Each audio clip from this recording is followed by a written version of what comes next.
Private फवारणी 111 spray हायवेट.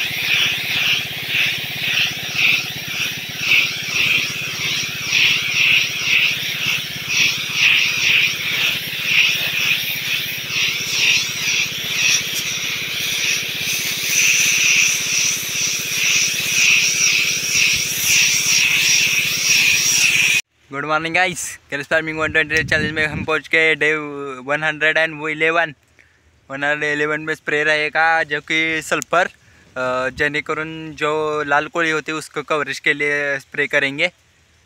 तो चलो तुम लोगों को प्लाट दिखाता है डे 111. ये देख सकते हो डे 111 का प्लाट है.